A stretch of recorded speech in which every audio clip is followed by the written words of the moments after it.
प्यारे भक्तों, कहते हैं जब भाग्य साथ छोड़ देता है, जब दवा, डॉक्टर और हर उपाय बेअसर लगने लगता है, जब एक माँ की सूनी गोद हर रात चुपचाप आंसुओं से भीगती है और घर की खामोशी दिल को चीरने लगती है, तब इंसान पूरी तरह भगवान की शरण में चला जाता है। ऐसे ही अंधकार भरे क्षणों में भगवान स्वयं एक दिव्य व्रत के रूप में आशा की किरण बनकर उतरते हैं। यह कोई साधारण व्रत नहीं, बल्कि वही पवित्र विजया एकादशी है जिसके प्रभाव से भगवान श्री राम ने भी असंभव पर विजय प्राप्त की थी और जिसकी कथा सुनने मात्र से संतान के सारे संकट मिट जाते हैं, बंद किस्मत के दरवाजे खुल जाते हैं और सूनी गोद में खुशियों की किलकारियां गूंज उठती हैं। आज हम आपको सुनाने जा रहे हैं आस्था, विश्वास, भक्ति और भगवान के प्रत्यक्ष चमत्कार से भरी विजया एकादशी की ऐसी दिव्य कथा जो केवल एक कहानी नहीं, बल्कि हर दुखी हृदय के लिए उम्मीद और विजय का प्रकाश है। प्यारे भक्तों, फाल्गुन मास की कृष्ण पक्ष की शांत रात्रि थी। आकाश में असंख्य तारे ऐसे टिमटिमा रहे थे मानो देवताओं ने स्वयं दीपक जलाकर धरती पर उतरती किसी दिव्य लीला का स्वागत किया हो। हवाओं में शीतलता थी, मंदिरों से आती घंटियों की मधुर ध्वनि वातावरण को पवित्र बना रही थी और गंगा के तट पर बसे एक प्राचीन आश्रम में दीपक की लौ स्थिर होकर जल रही थी। उसी समय एक करुण पुकार ने उस दिव्य शांति को भंग कर दिया। वह पुकार किसी साधारण स्त्री की नहीं, बल्कि एक ऐसी मां के हृदय की थी जिसकी गोद वर्षों से सूनी थी। वह बार बार भगवान को पुकार रही थी, हे नारायण, मैंने कौन सा पाप किया है कि मुझे मातृत्व का सुख नहीं मिला। उसके आंसू गंगा की लहरों में मिलते जा रहे थे। कहते हैं जब दर्द अपनी सीमा पार कर जाता है, तब वह सीधे भगवान के हृदय तक पहुंचता है। उसी क्षण आश्रम में तपस्या कर रहे एक तेजस्वी ऋषि ने अपनी समाधि से नेत्र खोले। उनके मुख पर करुणा थी, दृष्टि में दिव्यता थी और उन्होंने महसूस किया कि आज किसी भक्त की पुकार स्वयं वैकुंठ तक पहुंच चुकी है। वह स्त्री विदर्भ राज्य की रानी सुमेधा थी। वैभव, धन, महल, सेवक, सब कुछ होते हुए भी उसका जीवन अधूरा था, क्योंकि उसकी गोद खाली थी। प्रजा उसे सम्मान देती थी, पर पीछे से फुसफुसाती भी थी, रानी अभागिन है, वंश कैसे चलेगा। ये शब्द उसके हृदय में बाण बनकर चुभते थे। राजा उससे प्रेम करते थे, पर उनके चेहरे की छिपी उदासी वह भली भांति समझती थी। वर्षों से उसने तीर्थ किए, दान दिए, यज्ञ करवाए, व्रत रखे, पर हर बार निराशा ही हाथ लगी। अंततः वह रात के अंधेरे में महल छोड़कर गंगा तट पर उस ऋषि के आश्रम में पहुंची थी। उसने उनके चरणों में गिरकर अपनी व्यथा सुनाई। ऋषि ने उसे उठाया और मधुर स्वर में कहा, पुत्री, रो मत, भगवान की दया अपार है। जब मनुष्य के सारे उपाय समाप्त हो जाते हैं, तब ईश्वर स्वयं उपाय बनकर आते हैं। तुम्हारे भाग्य का द्वार भी खुलेगा, पर तुम्हें पूर्ण श्रद्धा से एक दिव्य व्रत करना होगा। रानी की सूनी आंखों में पहली बार आशा की किरण जगी। उसने कांपते स्वर में पूछा, गुरुदेव, वह कौन सा व्रत है जो मेरी सूनी गोद भर सकता है। ऋषि ने गंभीर स्वर में उत्तर दिया, वह है विजया एकादशी। ऋषि ने आगे कहा कि यह कोई साधारण तिथि नहीं, बल्कि स्वयं भगवान विष्णु की विशेष कृपा का दिन है। उन्होंने त्रेता युग की कथा सुनाई, जब भगवान श्री राम समुद्र तट पर खड़े थे। सामने लंका थी, पर मार्ग बंद था। विशाल समुद्र उनकी राह में दीवार बनकर खड़ा था। वानर सेना निराश थी, लक्ष्मण चिंतित थे और समय तेजी से बीत रहा था। तभी एक महर्षि ने राम को विजया एकादशी का व्रत करने की सलाह दी। राम ने विधि पूर्वक उपवास, पूजन और रात्रि जागरण किया। उनकी भक्ति से प्रसन्न होकर समुद्र देव ने मार्ग दिया, नल नील ने सेतु बनाया और असंभव संभव हो गया। यही कारण है कि इस एकादशी को विजया कहा जाता है, जो हर बाधा पर विजय दिलाए। ऋषि बोले, पुत्री, यह व्रत संतानहीन को संतान देता है, निराश को आशा देता है और हारे हुए को विजय देता है। परंतु इसकी शक्ति तभी प्रकट होती है जब व्रत केवल शरीर से नहीं, मन और आत्मा से किया जाए। रानी ने उसी क्षण संकल्प लिया कि वह प्राण देकर भी इस व्रत को पूर्ण करेगी। दशमी के दिन से ही उसने नियम प्रारंभ कर दिए। महल में सादगी छा गई। उसने राजसी भोजन त्याग दिया, केवल फलाहार किया, मन को शांत रखा और निरंतर भगवान का नाम जपती रही। एकादशी की सुबह स्नान करके उसने पीले वस्त्र धारण किए, भगवान विष्णु की मूर्ति स्थापित की, तुलसी, चंदन, धूप, दीप और पुष्प से पूजा की। पूरा राजमहल मंदिर बन गया। मंत्रों की ध्वनि गूंज उठी। ओस नमो भगवते वासुदेवाय। दिन भर वह निर्जल रही, फिर भी उसके चेहरे पर थकान नहीं, बल्कि अद्भुत तेज था। रात हुई तो उसने भजन कीर्तन आरंभ किया। महल के सेवक, दासियां और स्वयं राजा भी उसके साथ बैठ गए। दीपकों की रोशनी में ऐसा प्रतीत हो रहा था मानो वैकुंठ धरती पर उतर आया हो। रानी की आंखों से आंसू बहते रहे, पर वे दुख के नहीं, पूर्ण समर्पण के आंसू थे। वह बार बार कह रही थी, प्रभु, मुझे कुछ नहीं चाहिए, बस मुझे मां बनने का सौभाग्य दे दो। आधी रात का समय था। अचानक मंदिर के दीपक तेज जलने लगे। वातावरण में दिव्य सुगंध फैल गई और घंटियां अपने आप बज उठीं। रानी ने नेत्र खोले तो सामने अद्भुत प्रकाश दिखाई दिया।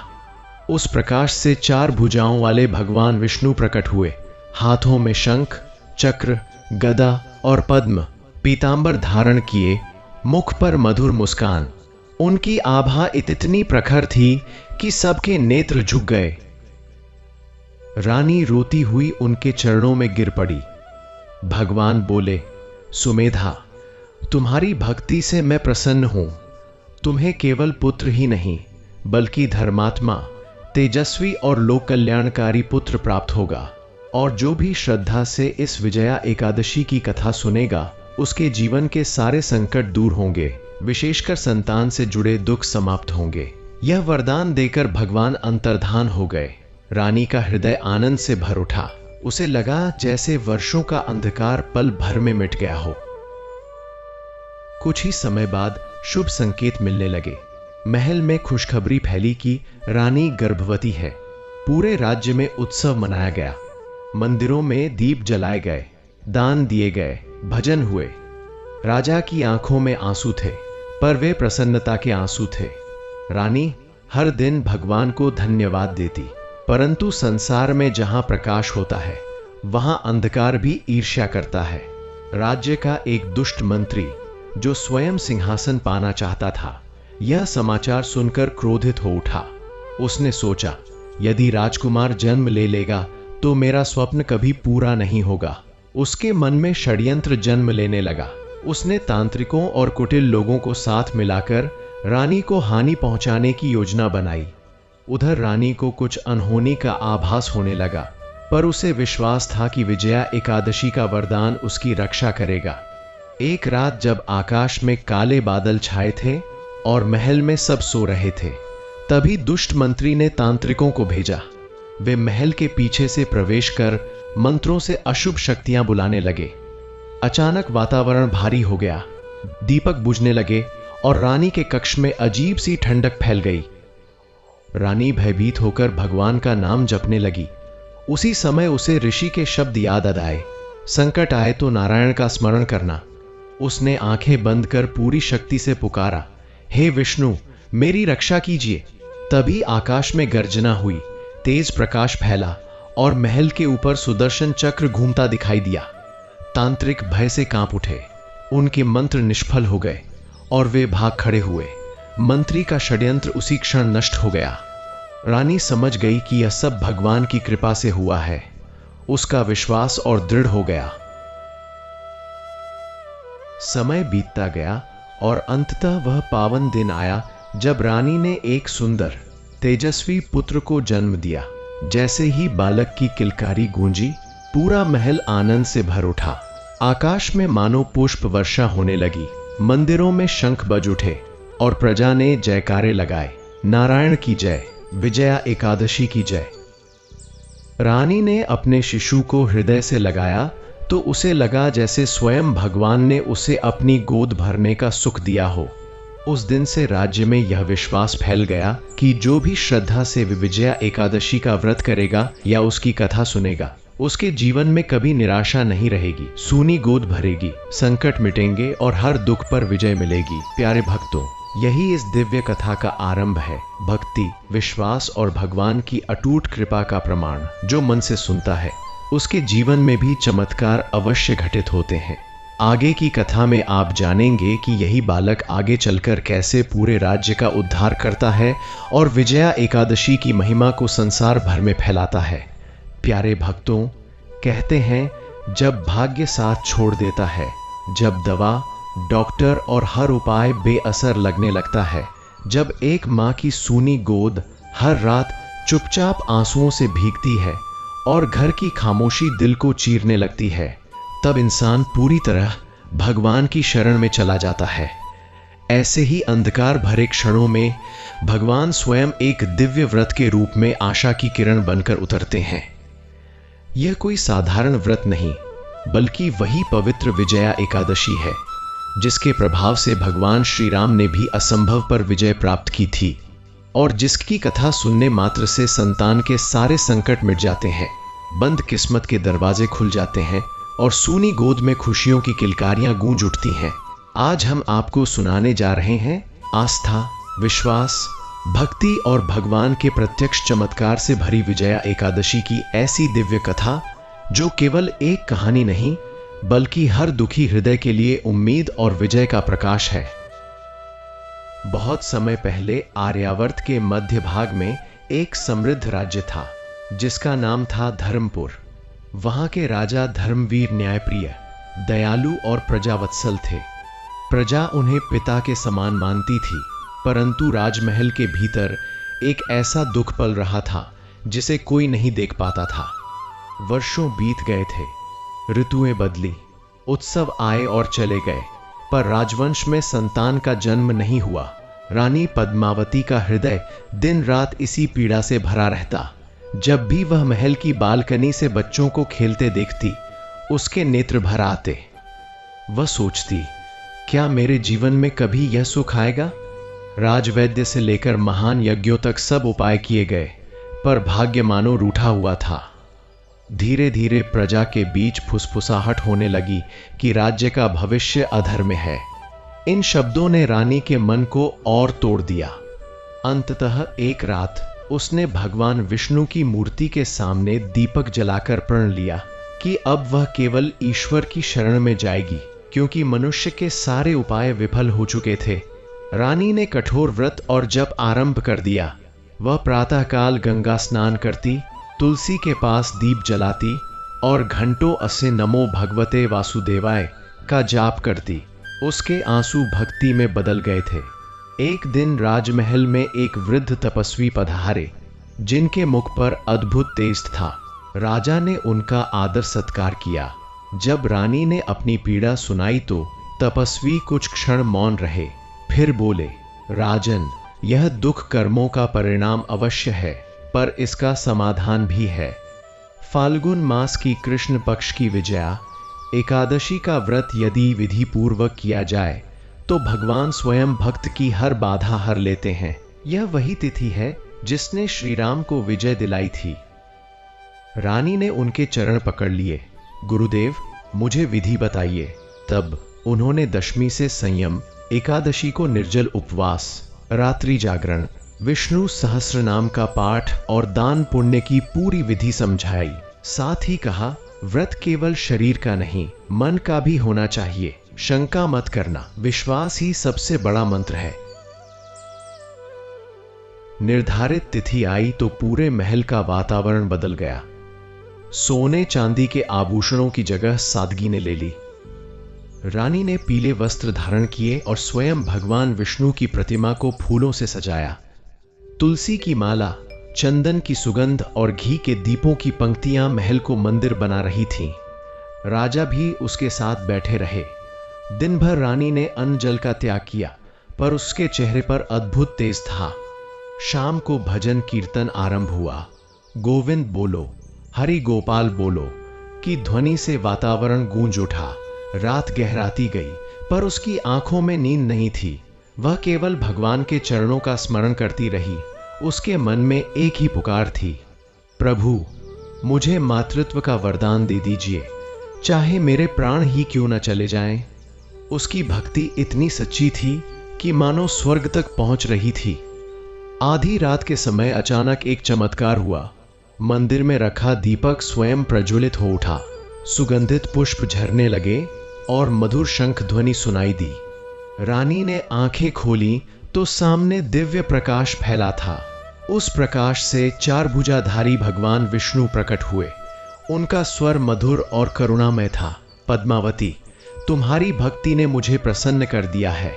तुम्हें एक तेजस्वी पुत्र प्राप्त होगा जो राज्य को धर्म के मार्ग पर चलाएगा, और जो भी श्रद्धा से विजया एकादशी का व्रत या इसकी कथा सुनेगा, उसके जीवन के संतान संबंधी सभी संकट समाप्त होंगे। यह कहकर भगवान अंतर्धान हो गए। रानी स्तब्ध रह गई। उसके हृदय में आनंद की लहरें उठने लगी। उसे लगा जैसे वर्षों का अंधकार पल भर में मिट गया हो। कुछ ही महीनों बाद शुभ समाचार फैला कि रानी गर्भवती है। पूरे राज्य में उत्सव मनाया गया। मंदिरों में दीप जले, दान हुआ, भंडारे लगे। परंतु जहां सुख होता है वहां ईर्ष्या भी जन्म लेती है। राज्य का एक कुटिल मंत्री जो स्वयं सिंहासन चाहता था, इस समाचार से जल उठा। उसने सोचा, यदि राजकुमार जन्म ले लेगा तो मेरा सपना समाप्त हो जाएगा। उसने तांत्रिकों की सहायता से रानी को हानि पहुंचाने की योजना बनाई। एक अमावस्या की रात उसने काले मंत्रों से महल के चारों ओर अशुभ शक्तियां भेजी। वातावरण अचानक भारी हो गया। रानी के कक्ष में अजीब सी ठंडक फैल गई। वह भयभीत हुई, पर तुरंत भगवान का नाम जपने लगी। उसी क्षण आकाश में बिजली कड़की और सुदर्शन चक्र की ज्योति प्रकट हुई। सारी दुष्ट शक्तियां जलकर भस्म हो गई। मंत्री का षड्यंत्र विफल हो गया। रानी समझ गई कि विजया एकादशी का वरदान उसकी रक्षा कर रहा है। समय पूर्ण हुआ और एक शुभ प्रभात में रानी ने एक सुंदर तेजस्वी पुत्र को जन्म दिया। जैसे ही बालक की किलकारी गूंजी, पूरा महल आनंद से भर उठा। आकाश में बादल गरजे, पर वे भय के नहीं, उत्सव के संकेत थे। ब्राह्मणों ने वेद मंत्रों का उच्चारण किया, प्रजा ने नृत्य किया और राजा ने सोने चांदी का दान दिया। उस बालक का नाम रखा गया विजय, क्योंकि वह भगवान की विजय का प्रतीक था। जैसे जैसे वह बड़ा हुआ, उसमें अद्भुत गुण दिखाई देने लगे। दया, साहस, धर्म और भक्ति। वह गरीबों की सहायता करता, गौशालाओं में जाता और मंदिर में घंटों ध्यान लगाता। लोगों को विश्वास हो गया कि यह बालक स्वयं भगवान का आशीर्वाद है। धीरे धीरे विजय युवावस्था में पहुंचा। एक दिन राज्य पर भयंकर अकाल पड़ा। नदियां सूखने लगी, खेत बंजर हो गए, लोग भूख से तड़पने लगे। प्रजा घबराकर राज दरबार पहुंची। तब विजय ने कहा, माता ने बताया है कि विजया एकादशी सब संकट दूर करती है। हम सब मिलकर यह व्रत करेंगे। पूरे राज्य ने एक साथ उपवास रखा, भजन किया और भगवान से प्रार्थना की। अगले ही दिन काले बादल छा गए, वर्षा होने लगी और धरती हरी भरी हो उठी। प्रजा ने जयकारा लगाया, विजया एकादशी की जय। सबने अनुभव किया कि यह केवल व्रत नहीं, बल्कि भगवान की सजीव कृपा है। प्यारे भक्तों, तभी से यह मान्यता चली आ रही है कि जो भी श्रद्धा और विश्वास से विजया एकादशी का व्रत करता है या इसकी कथा सुनता है, उसके जीवन के सारे संकट मिट जाते हैं। संतानहीन को संतान मिलती है, दुखी को सुख मिलता है और निराश हृदय में आशा का दीप जल उठता है। यह कथा हमें सिखाती है कि जब सब द्वार बंद हो जाएं, तब भी भगवान का द्वार खुला रहता है। बस सच्चे मन से पुकारने की देर है। विजया एकादशी केवल एक तिथि नहीं, बल्कि विश्वास की वह शक्ति है जो असंभव को भी संभव बना देती है। जो इसे श्रद्धा से सुनता है, उसके जीवन में भी एक न एक दिन अवश्य चमत्कार घटित होता है। प्यारे भक्तों, उस दिन के बाद धर्मपुर राज्य का वातावरण मानो पूर्ण रूप से बदल गया था। जहां कभी महल की दीवारों में उदासी गूंजती थी, वहीं अब हर सुबह शंख ध्वनि, वेद मंत्र और बालक विजय की मधुर हंसी सुनाई देती थी। रानी पद्मावती अपने पुत्र को गोद में लेकर जब महल के आंगन में घूमती, तो उसकी आंखों में कृतज्ञता के आंसू छलक उठते।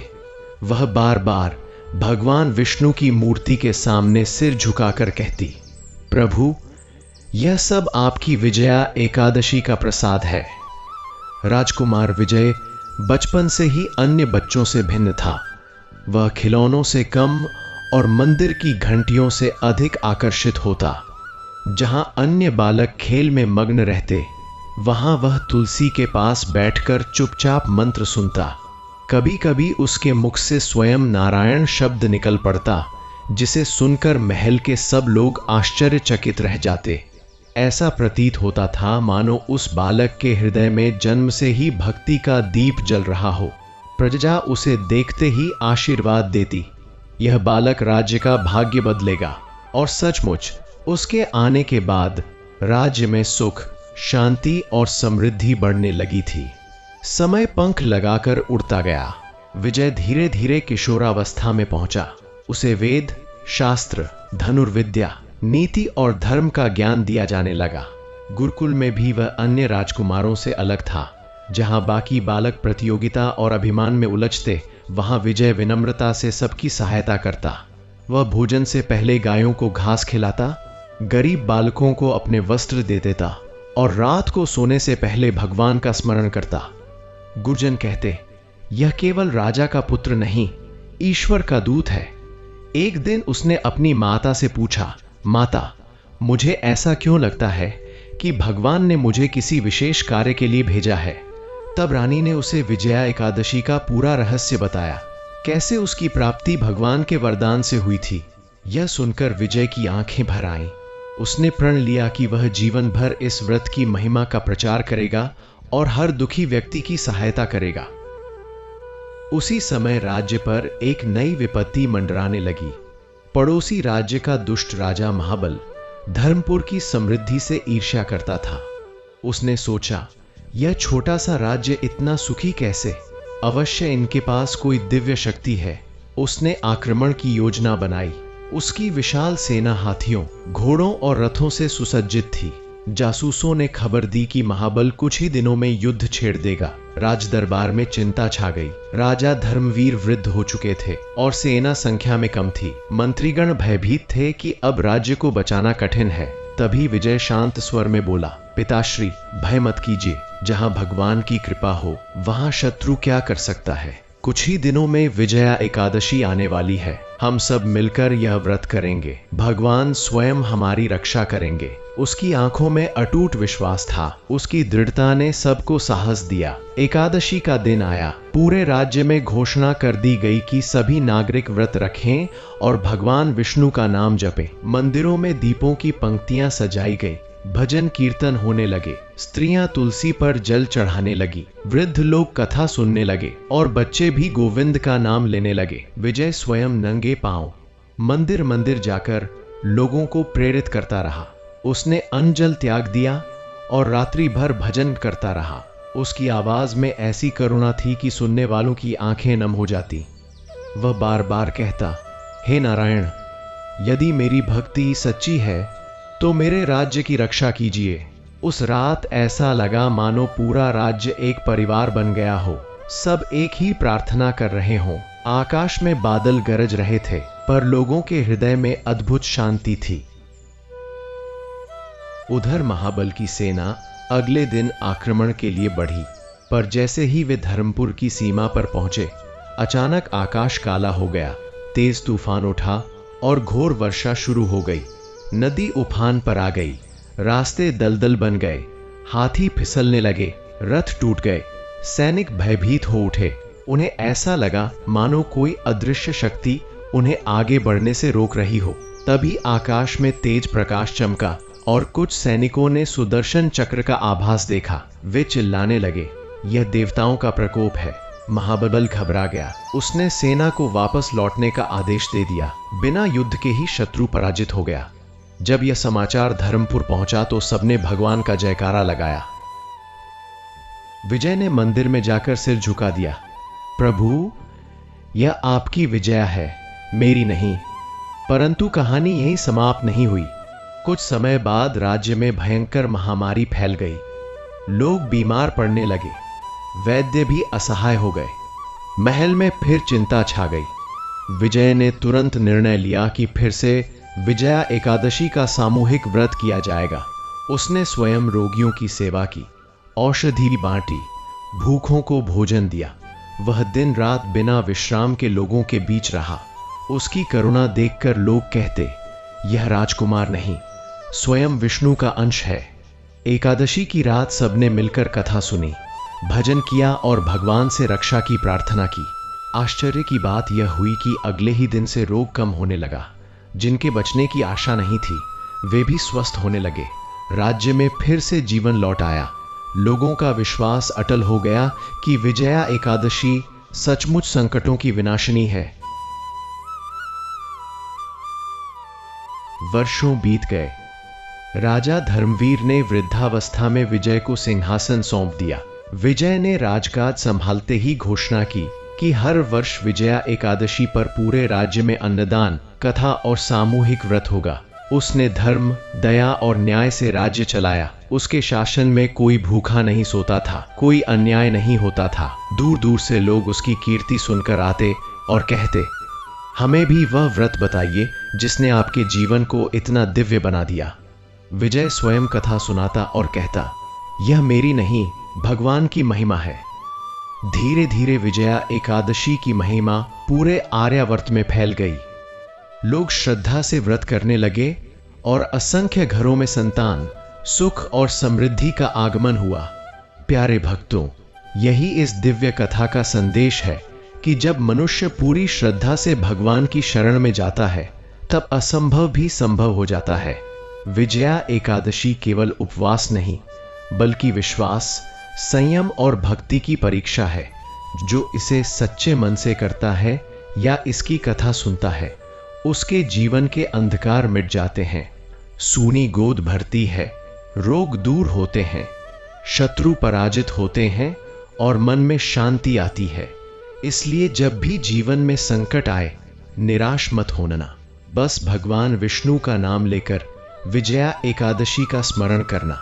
विश्वास रखिए, जैसे रानी पद्मावती की गोद भरी, जैसे विजय ने राज्य को बचाया, वैसे ही आपके जीवन में भी एक दिन अवश्य चमत्कार होगा और आपके घर में भी सुख, समृद्धि और किलकारियों की मधुर ध्वनि गूंज उठेगी।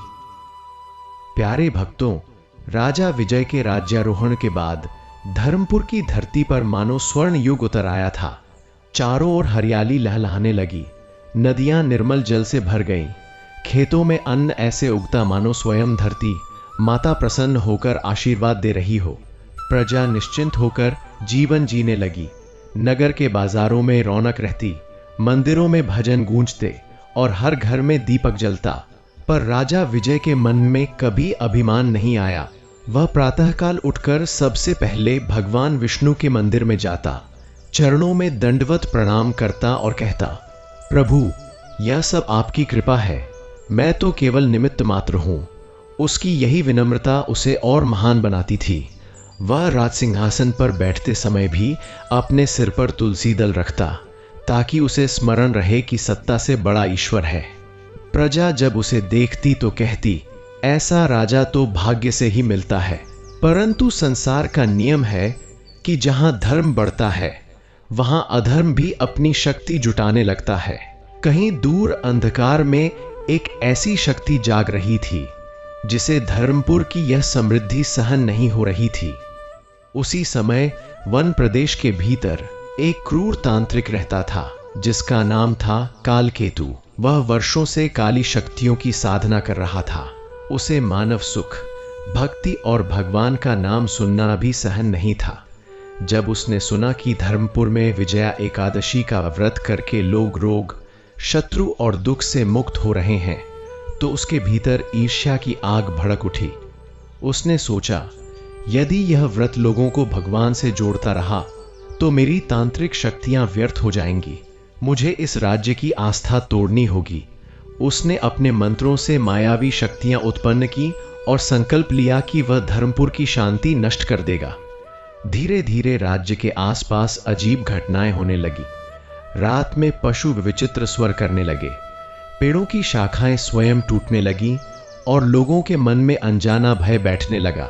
कुछ लोगों ने कहना शुरू किया कि राज्य पर कोई अपशकुन मंडरा रहा है। प्रजा फिर से चिंतित हो उठी।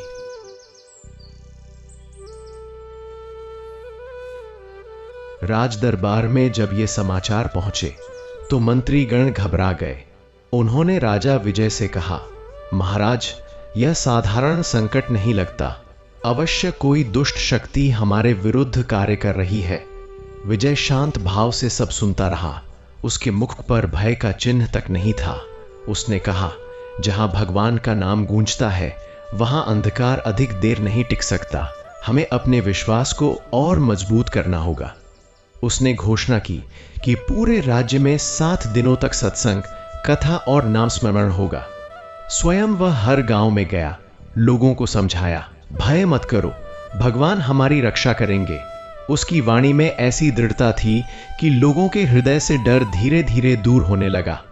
रात में जब लोग नारायण नारायण का जाप करते तो वातावरण पवित्र हो उठता। ऐसा लगता मानो अदृश्य देवता उनकी रक्षा कर रहे हों। लेकिन कालकेतु ने अपनी माया बढ़ा दी। एक रात उसने घोर तांत्रिक अनुष्ठान किया और भयंकर आंधी तूफान उत्पन्न कर दिया। बादल गरजने लगे, बिजली गिरने लगी और कई घरों की छतें उड़ गईं। लोग भयभीत होकर मंदिरों की ओर भागे। उसी समय राजमहल के ऊपर काला धुआं छा गया। सैनिकों ने आकर सूचना दी, महाराज, नगर के बाहर भयंकर तूफान सब नष्ट कर रहा है। विजय तुरंत मंदिर पहुंचा और भगवान विष्णु की मूर्ति के सामने बैठ गया। उसने आंखें बंद कर ली और पूर्ण समर्पण से प्रार्थना करने लगा, हे नारायण, यदि मैं आपका सच्चा भक्त हूं तो मेरी प्रजा की रक्षा कीजिए। उसकी प्रार्थना में इतनी शक्ति थी कि उसके आंसू भूमि पर गिरते ही मानो अग्नि बन गए। अचानक मंदिर के भीतर तेज प्रकाश फैला, शंख ध्वनि गूंजी और ऐसा लगा मानो स्वयं भगवान की उपस्थिति हो। उसी क्षण बाहर का तूफान शांत होने लगा। बादल छट गए, वर्षा रुक गई और आकाश स्वच्छ हो गया।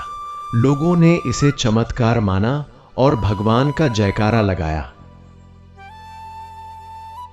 कालकेतु यह सब देखकर क्रोधित हो उठा। उसने सोचा, जब तक इस राजा का विश्वास अडिग है मैं कुछ नहीं कर सकता। तब उसने छल से काम लेने का निश्चय किया। वह साधु का वेश बनाकर धर्मपुर पहुंचा।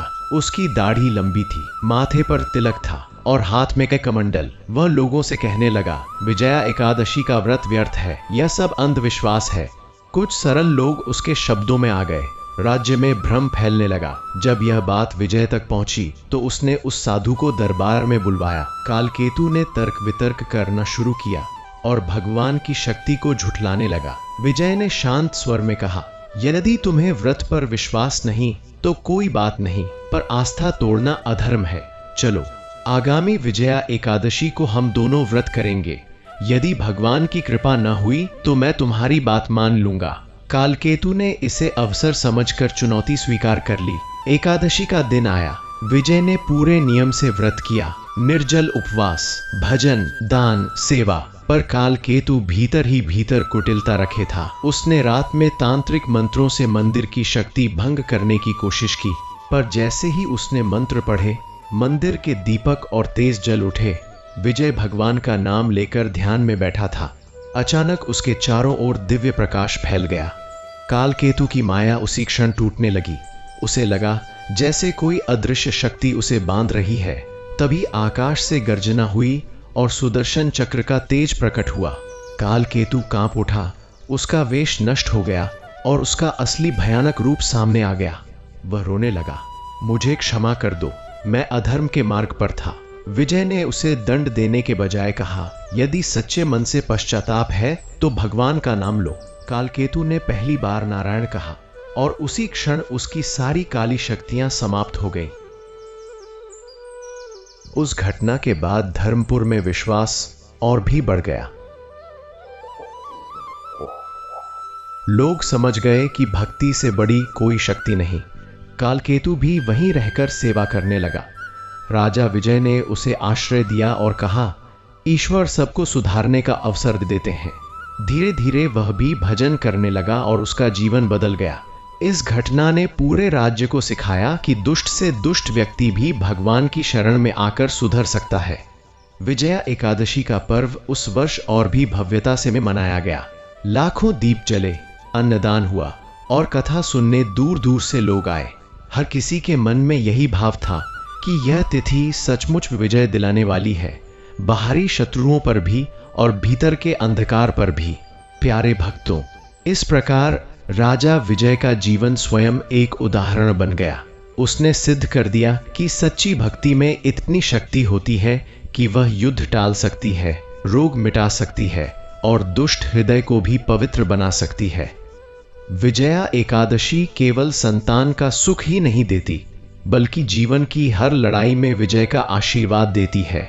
इसलिए जब भी आप निराश हो, जब जीवन में अंधकार छा जाए, जब लगे कि अब कोई सहारा नहीं, तब भगवान विष्णु का स्मरण कीजिए और श्रद्धा से इस पावन व्रत की कथा सुनिए। विश्वास रखिए, जैसे धर्मपुर की रक्षा हुई, जैसे रानी की गोद भरी, जैसे काल केतु का हृदय बदला, वैसे ही आपके जीवन में भी चमत्कार अवश्य होगा। भगवान अपने भक्तों को कभी अकेला नहीं छोड़ते।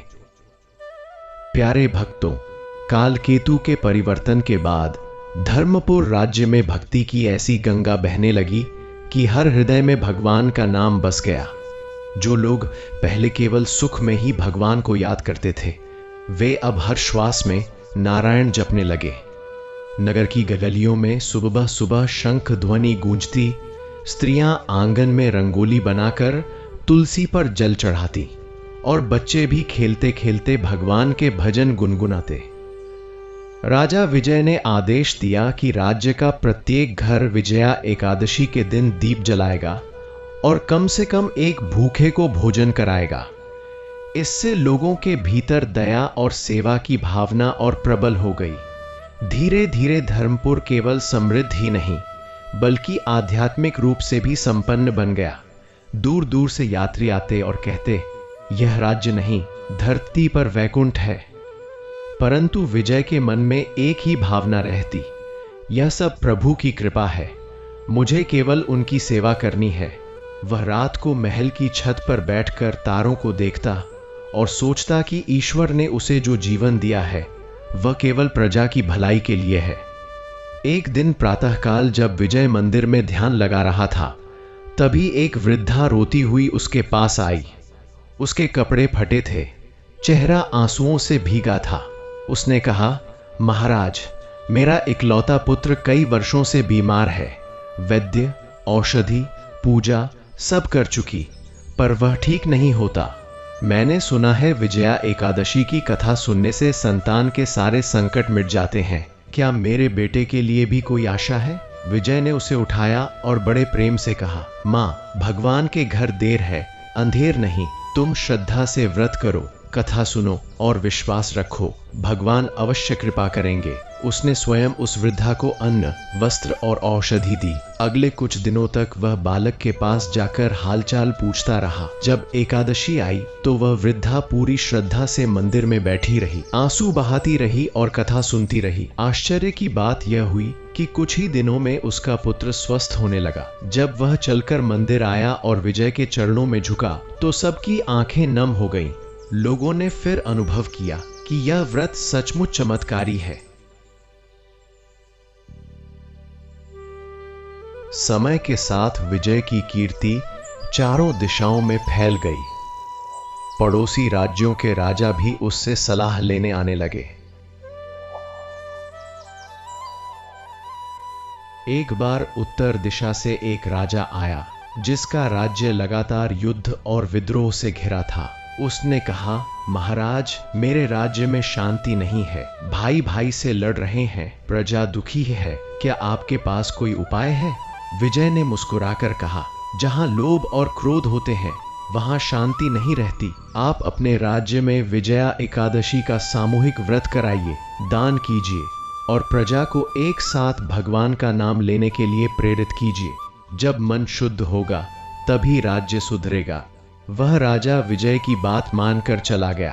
कुछ महीनों बाद संदेश आया कि उसके राज्य में भी शांति स्थापित हो गई है। तब से लोग विजय को केवल राजा नहीं बल्कि धर्मगुरु कहने लगे। लेकिन भगवान अपने प्रिय भक्तों की परीक्षा भी लेते हैं। एक वर्ष ऐसा आया जब धर्मपुर पर लगातार 3 महीने तक वर्षा नहीं हुई। नदियां सूखने लगी, खेत फटने लगे, पशु प्यास से व्याकुल हो उठे। लोगों के चेहरे पर चिंता लौट आई। मंत्री बोले, महाराज, यदि वर्षा न हुई तो भयानक अकाल पड़ जाएगा। विजय ने आकाश की ओर देखा और मन ही मन कहा, प्रभु, यह कैसी परीक्षा है। पर उसने निराशा को अपने पास नहीं आने दिया। उसने पूरे राज्य में संदेश भेजा, हम सब मिलकर विजया एकादशी का व्रत करेंगे। यह व्रत केवल हमारी इच्छाओं के लिए नहीं, बल्कि पूरी सृष्टि की भलाई के लिए होगा। एकादशी के दिन हजारों लोग नदी के सूखे तट पर एकत्र हुए। सबने हाथ जोड़कर भगवान से प्रार्थना की। विजय ने आंखें बंद कर कहा, हे नारायण, यदि हमने कभी किसी का बुरा न किया हो तो हमारी धरती पर कृपा की वर्षा कर दीजिए। उस रात अद्भुत घटना हुई। जैसे ही भजन कीर्तन समाप्त हुआ, अचानक ठंडी हवा चलने लगी।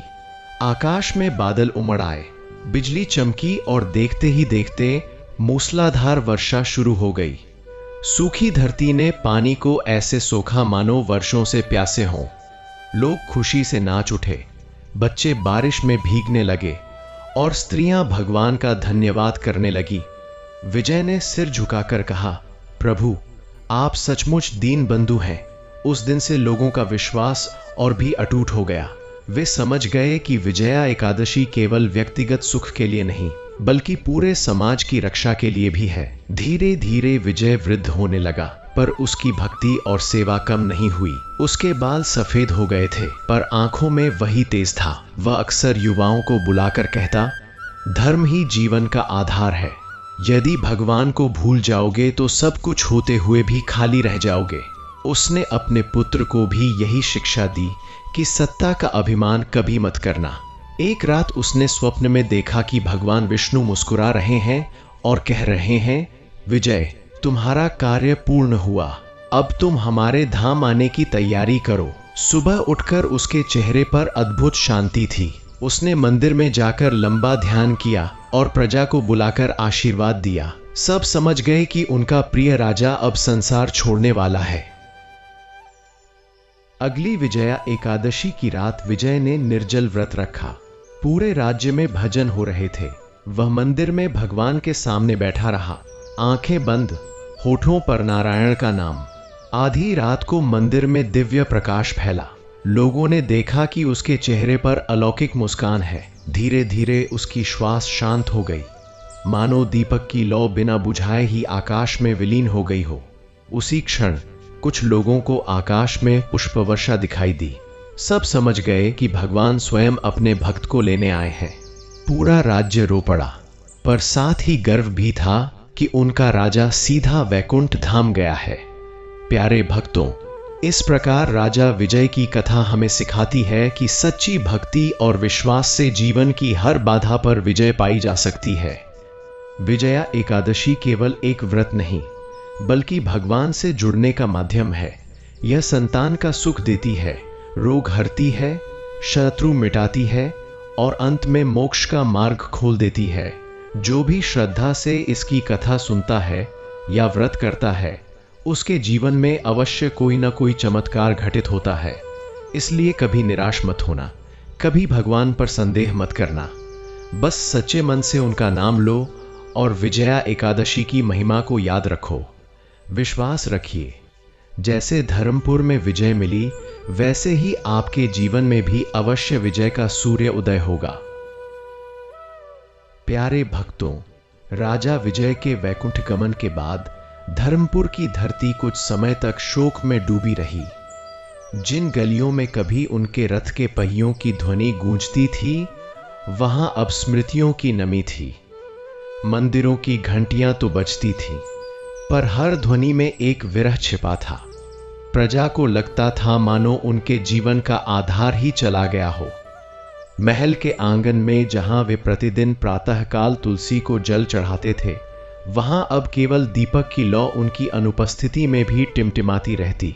रानी पद्मावती वृद्ध हो चुकी थीं, पर उनके चेहरे पर दुख से अधिक गर्व था कि उनका पुत्र भगवान के धाम गया है। राज्य का शासन अब युवराज धर्मकेतु के हाथों में आया, जिसे विजय ने बचपन से ही धर्म, दया और सेवा का पाठ पढ़ाया था। वह पिता के आदर्शों पर चलने का संकल्प लेकर सिंहासन पर बैठा, पर उसके हृदय में एक भय भी था। क्या मैं पिता जैसा बन पाऊंगा?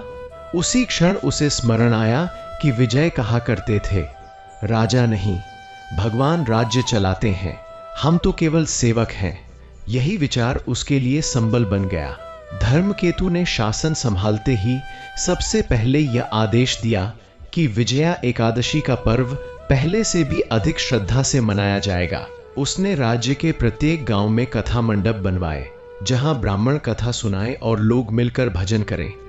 वह स्वयं साधारण वेश में प्रजा के बीच जाता, उनकी समस्याएं सुनता और तुरंत समाधान करता। उसे यह देखकर आश्चर्य होता कि जहां लोग भगवान का नाम लेते हैं, वहां आपसी झगड़े अपने आप कम हो जाते हैं। धीरे धीरे राज्य फिर से स्थिर होने लगा, परंतु मनुष्य का जीवन कभी पूरी तरह शांत नहीं रहता। एक दिन सीमा से समाचार आया कि पहाड़ी क्षेत्रों में रहने वाले डाकुओं ने व्यापारियों को लूटना शुरू कर दिया है। वे यात्रियों को पकड़ लेते और धन छीन लेते। इससे व्यापार रुक गया, बाजारों में वस्तुएं कम होने लगी और लोगों में भय फैल गया। मंत्रीगण बोले, महाराज, सेना भेजनी होगी। धर्मकेतु ने उत्तर दिया, सेना तो जाएगी, पर पहले हमें यह समझना होगा कि ये लोग डाकू क्यों बने। धर्मकेतु ने कुछ सैनिकों के साथ भेष बदलकर उन पहाड़ियों की ओर यात्रा की। वहां उसने देखा कि वे लोग अत्यंत गरीब थे। वर्षों से सूखा पड़ने के कारण उनके पास खेती नहीं थी।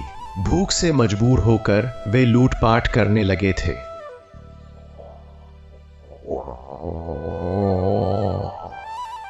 यह देखकर धर्मकेतु का हृदय द्रवित हो गया। उसने उनसे युद्ध नहीं किया, बल्कि उनके मुखिया से बातचीत की। उसने कहा, यदि तुम लोग हथियार छोड़ दो तो मैं तुम्हें अन्न, भूमि और काम दूंगा। पहले तो उन्हें विश्वास नहीं हुआ, पर जब धर्मकेतु ने अपने हाथों से उन्हें भोजन कराया तो उनकी आंखों में आंसू आ गए। उन्होंने अपराध का मार्ग छोड़ने की शपथ ली। धर्मकेतु ने उनके लिए कुएं खुदवाए, बीज बांटे और उन्हें खेती सिखाई। कुछ ही महीनों में वे लोग मेहनतकश किसान बन गए। राज्य में फिर से समृद्धि लौट आई। प्रजा कहने लगी, सच्चा धर्म वही है जो किसी को सुधार दे। इसी बीच एक और घटना घटी जिसने धर्मकेतु के विश्वास को और गहरा कर दिया। महल की एक दासी, जो वर्षों से संतानहीन थी, अत्यंत दुखी रहती थी। उसने रानी पद्मावती से निवेदन किया, माँ, क्या मेरे भाग्य में कभी बच्चा होगा? रानी ने उसे स्नेह से समझाया और विजया एकादशी का व्रत करने की सलाह दी। दासी ने पूरी श्रद्धा से व्रत किया, दिन रात भगवान का नाम लिया। कुछ महीनों बाद वह गर्भवती हुई। जब उसने एक स्वस्थ बालक को जन्म दिया तो पूरे महल में खुशी छा गई। यह देखकर धर्मकेतु भावुक हो उठा। उसने सोचा, भगवान का आशीर्वाद केवल राजाओं पर नहीं, हर भक्त पर समान रूप से बरसता है। उस दिन उसने घोषणा की कि महल का कोई भी सेवक या दासी स्वयं को छोटा न समझे, सब भगवान की संतान हैं। इस निर्णय से लोगों के मन में आत्मसम्मान जाग उठा। समय बीतता गया और धर्मकेतु का यश फैलता गया, परंतु प्रकृति ने फिर एक कठिन परीक्षा ली। एक वर्ष राज्य में भयंकर महामारी फैल गई। लोग तेज बुखार से पीड़ित होने लगे। कई घरों में शोक छा गया। वैद्य दिन रात प्रयास करते, पर रोग रुकने का नाम नहीं लेता। धर्मकेतु ने महल छोड़ दिया और स्वयं रोगियों की सेवा में लग गया। वह औषधि बांटता, पानी पिलाता और उनके पास बैठकर भगवान का नाम जपता। उसने राज्य में स्वच्छता के नियम लागू किए और सबको एक साथ प्रार्थना करने को कहा। जब विजया एकादशी आई तो उसने पूरे राज्य में सामूहिक उपवास रखा। मंदिरों में दीप जले, कथा हुई और हजारों लोगों ने हाथ जोड़कर भगवान से प्रार्थना की। कुछ ही दिनों में रोग कम होने लगा, लोग स्वस्थ होने लगे। सबने इसे ईश्वर की कृपा माना। धर्मकेतु ने कहा, जब मन और वातावरण शुद्ध होते हैं तब रोग भी टिक नहीं पाते। एक बार दक्षिण दिशा से एक ज्ञानी संत धर्मपुर आए। उन्होंने देखा कि यहाँ के लोग बड़े सरल और धार्मिक हैं।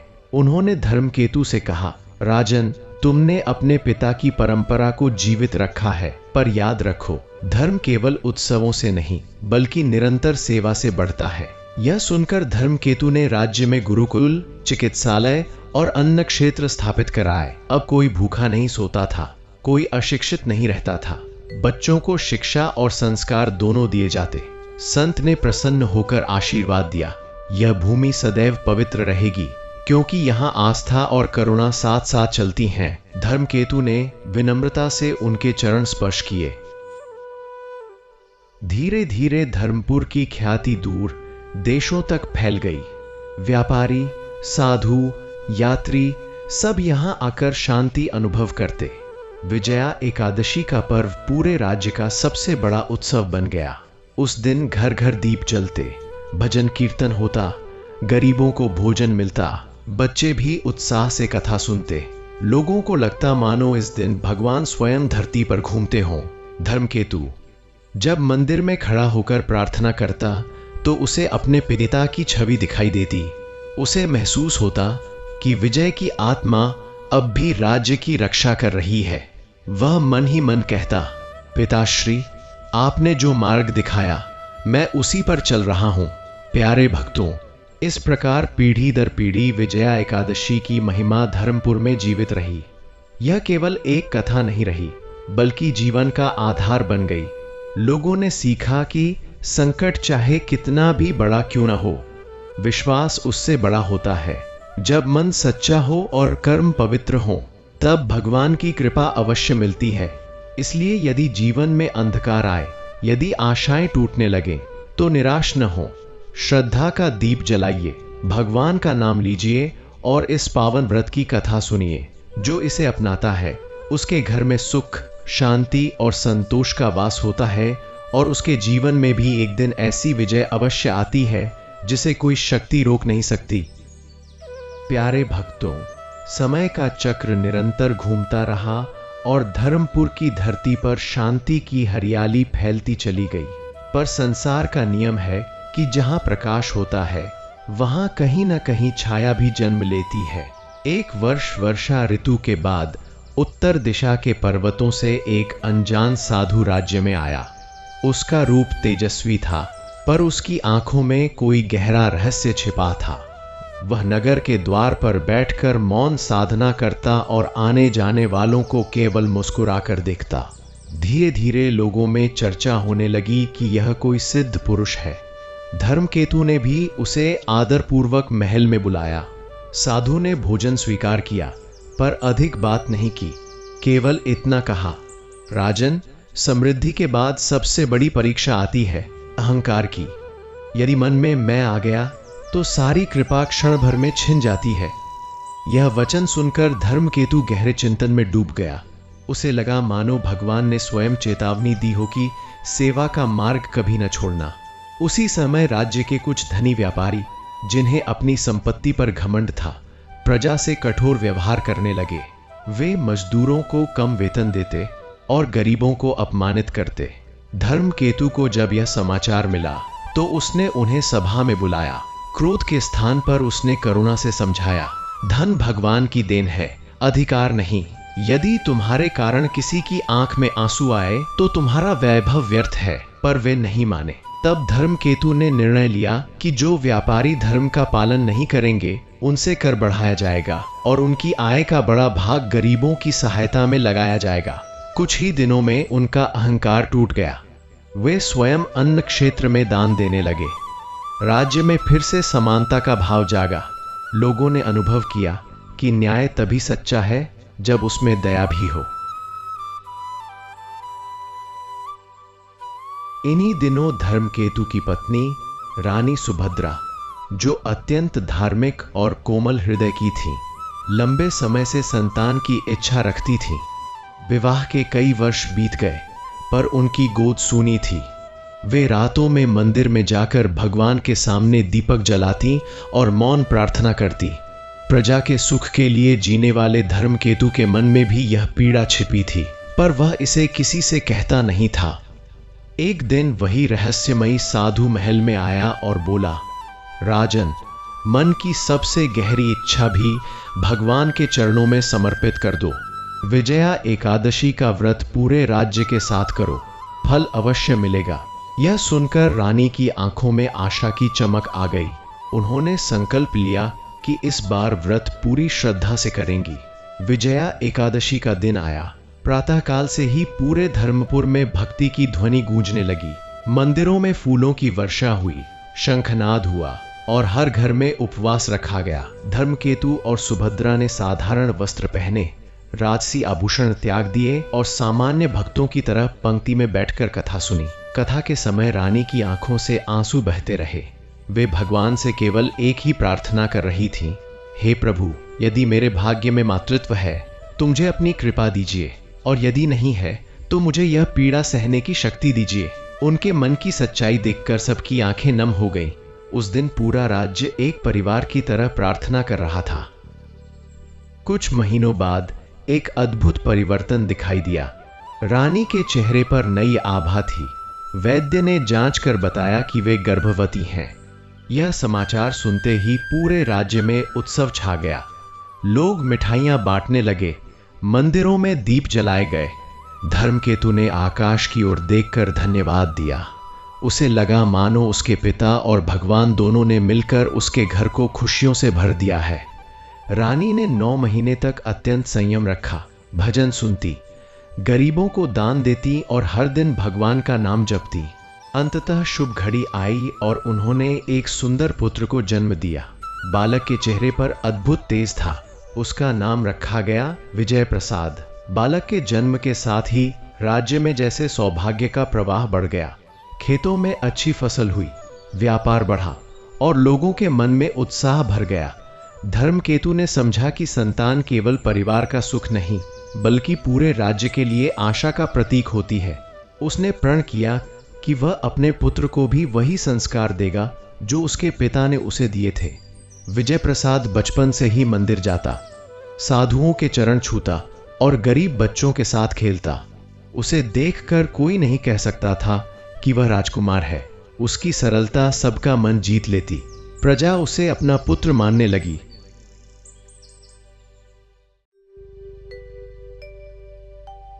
पर जीवन की राह में कठिनाइयां फिर आईं। पड़ोसी राज्य का एक लालची राजा धर्मपुर की समृद्धि देखकर ईर्ष्या करने लगा। उसने सेना तैयार कर आक्रमण की योजना बनाई। जब यह समाचार मिला तो लोगों के मन में भय फैल गया। धर्मकेतु ने युद्ध की तैयारी तो की, पर साथ ही भगवान का स्मरण भी किया। उसने कहा, हमारा पहला अस्त्र धर्म है। युद्ध से एक दिन पहले संयोग से फिर विजया एकादशी थी। पूरे राज्य ने उपवास रखा, मंदिरों में दीप जले और सैनिकों ने भी कथा सुनी। सबने एक स्वर में भगवान से रक्षा की प्रार्थना की। उस रात तेज वर्षा हुई, जिससे शत्रु की सेना कीचड़ में फंस गई और उनका मनोबल टूट गया। बिना युद्ध के ही वे लौट गए। लोगों ने इसे भगवान की सीधी कृपा माना। प्यारे भक्तों, इस प्रकार धर्मपुर की कहानी हमें सिखाती है कि सच्ची विजय तलवार से नहीं, विश्वास से मिलती है।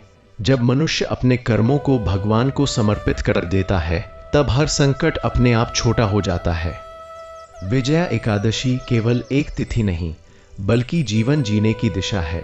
सेवा, दया, संयम और आस्था की दिशा।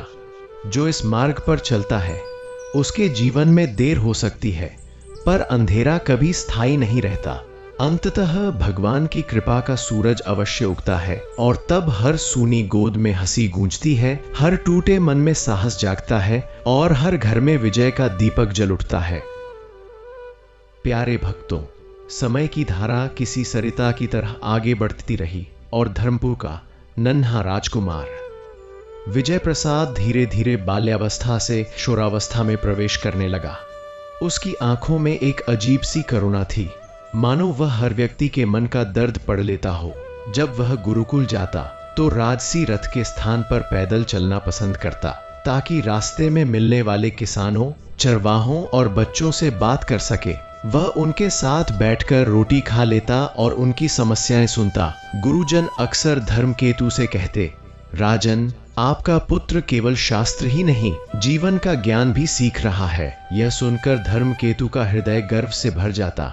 वह समझता था कि यह सब विजया एकादशी की कृपा है, जिसने उसके घर में ऐसा तेजस्वी बालक भेजा है। एक दिन गुरुकुल से लौटते समय विजय प्रसाद ने देखा कि गांव के बाहर एक वृद्ध दंपत्ति मिट्टी के टूटे घर में रह रहे हैं। वर्षा के कारण उनकी झोपड़ी गिरने को थी और उनके पास उसे ठीक कराने का साधन नहीं था। राजकुमार ने तुरंत अपने साथियों से कहा कि वे लकड़ी और घास लाएं। उसने स्वयं हाथ लगाकर उनकी झोपड़ी ठीक कराई।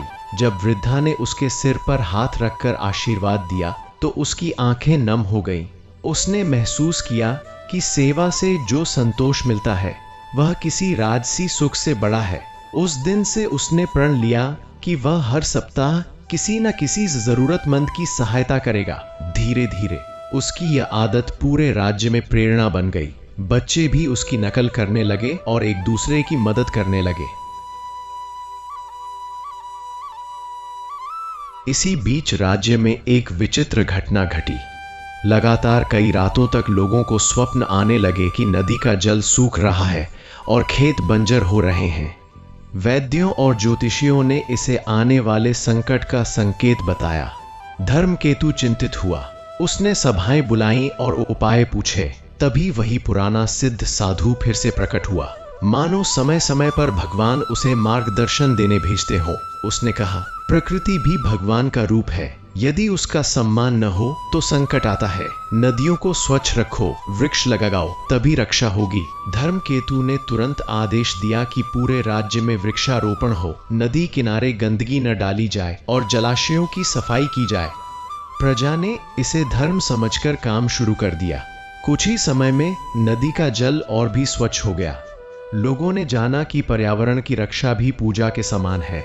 परंतु परीक्षा अभी समाप्त नहीं हुई थी। उसी वर्ष भयंकर तूफान आया। बादलों की गर्जना से धरती कांप उठी। तेज हवाओं ने कई घरों की छतें उड़ा दी। पेड़ टूट गए। लोग भयभीत होकर मंदिरों में शरण लेने लगे। राजमहल के द्वार भी सबके लिए खोल दिए गए। धर्मकेतु और सुभद्रा स्वयं लोगों को भोजन और वस्त्र बांट रहे थे। विजय प्रसाद बच्चों को दिलासा दे रहा था। उस रात पूरा राज्य एक साथ बैठकर भगवान का नाम जपता रहा। तूफान धीरे धीरे शांत हो गया, पर कई परिवारों का सब कुछ नष्ट हो चुका था। अगले ही दिन राज परिवार ने अपना खजाना खोल दिया और सबके घर फिर से बनवाए। इस करुणा ने लोगों के मन में अटूट विश्वास भर दिया कि उनका राजा केवल शासक नहीं, सच्चा संरक्षक है। कुछ समय बाद विजय प्रसाद ने अपने पिता से पूछा, पिताश्री, भगवान हमें बार बार परीक्षा क्यों देते हैं? धर्मकेतु मुस्कुराए और बोले, बेटा, जैसे सोना आग में तपकर शुद्ध होता है, वैसे ही मनुष्य कठिनाइयों से मजबूत बनता है। यदि जीवन में संघर्ष न हो तो आस्था भी गहरी नहीं होती। यह उत्तर सुनकर विजय प्रसाद ने समझ लिया कि संकट दुश्मन नहीं, शिक्षक है। उसने और अधिक ध्यान से शास्त्र पढ़ने शुरू किए और ध्यान योग का अभ्यास किया। उसके भीतर अद्भुत धैर्य विकसित होने लगा। लोग कहते कि उसके पास बैठते ही मन शांत हो जाता है। उसकी वाणी में ऐसी मधुरता थी कि क्रोधित व्यक्ति भी शांत हो जाता। उधर पड़ोसी राज्यों में धर्मपुर की कीर्ति फैलती जा रही थी। कई राजा मित्रता का प्रस्ताव लेकर आए, पर एक राज्य का शासक अब भी ईर्ष्या से भरा था। उसने गुप्त रूप से कुछ दुष्ट लोगों को भेजा ताकि वे राज्य में अशांति फैलाएं। वे रात में अनाज के भंडार जलाने की कोशिश करते और अफवाहें फैलाते। जब यह बात विजय प्रसाद को पता चली तो उसने सैनिकों के साथ पहरा दिया। एक रात उसने स्वयं उन लोगों को पकड़ लिया, पर दंड देने के बजाय उसने उनसे पूछा, तुम ऐसा क्यों कर रहे हो? वे बोले कि उन्हें धन का लालच दिया गया था। राजकुमार ने उन्हें समझाया और काम देकर सुधारने का अवसर दिया। उसकी उदारता देखकर वे पश्चाताप से भर गए और सच्चे नागरिक बन गए। यह घटना सुनकर सबने कहा, सच्चा वीर वही है जो शत्रु को भी मित्र बना ले। वर्षों बाद जब विजय प्रसाद युवा हुआ तो उसके भीतर आध्यात्मिकता और नेतृत्व दोनों का अद्भुत संगम दिखाई देने लगा। विजया एकादशी का पर्व अब उसके मार्गदर्शन में और भी भव्य होने लगा।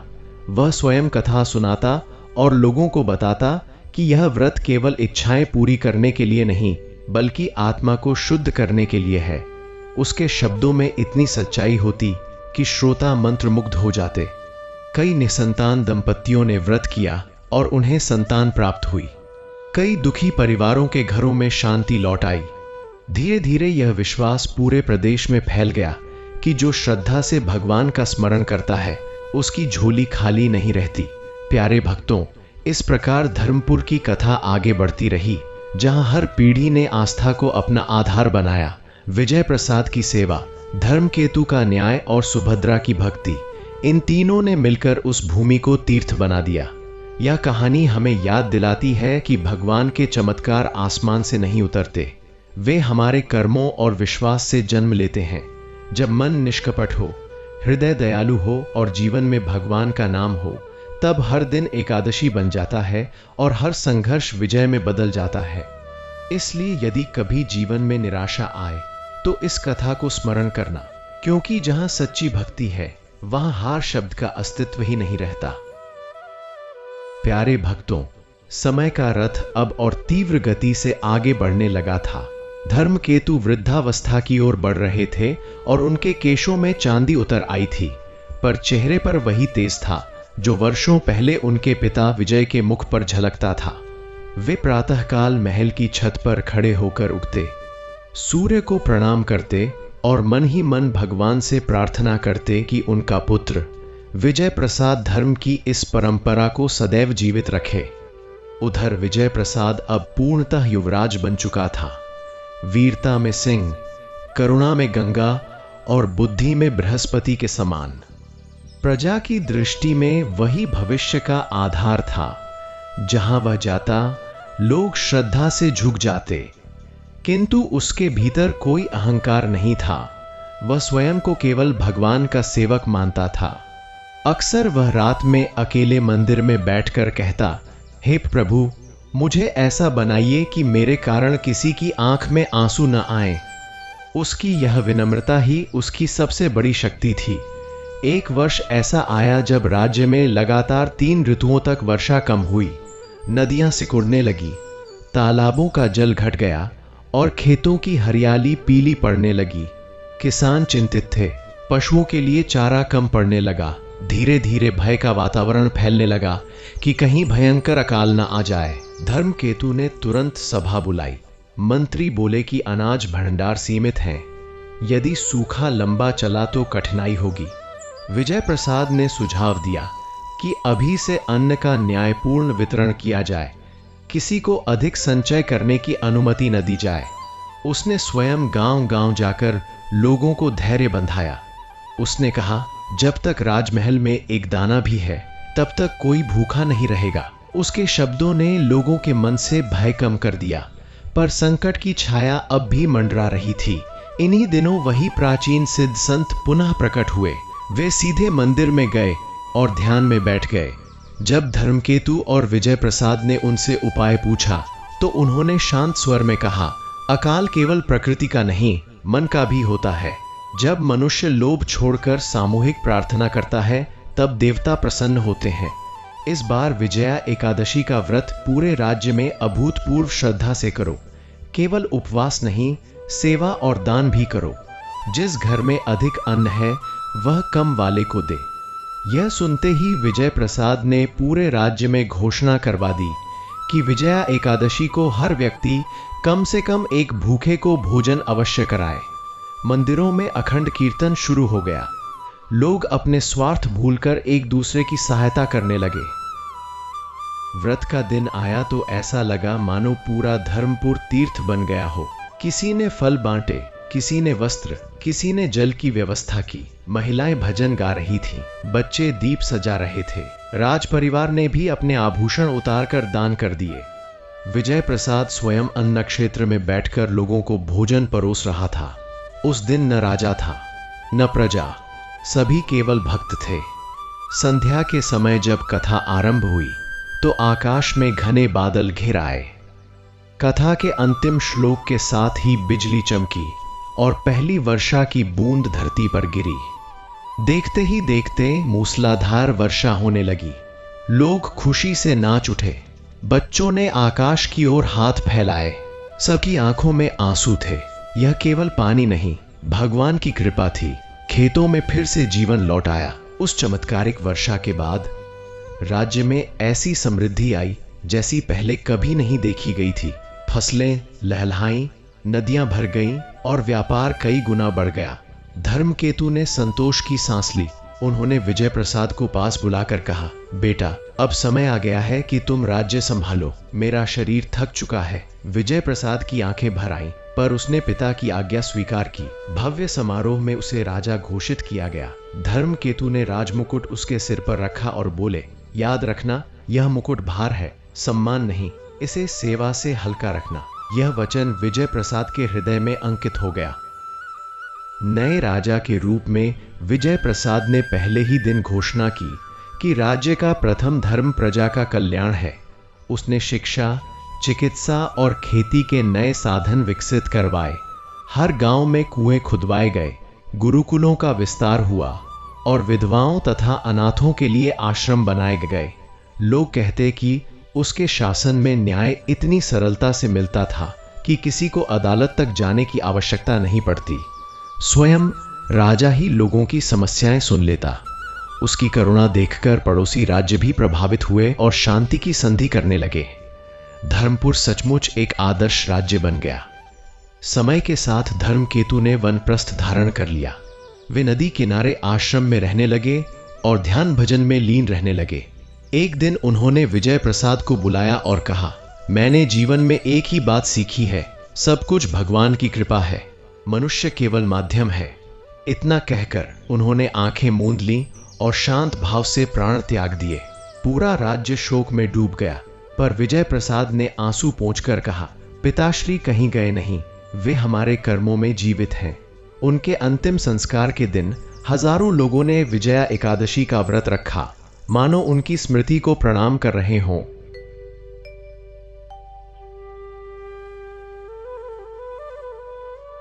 वर्षों बाद जब विजय प्रसाद भी वृद्ध हुआ तो उसने देखा कि उसका राज्य धर्म, दया और समृद्धि से परिपूर्ण है। एक रात उसे स्वप्न में भगवान विष्णु के दर्शन हुए।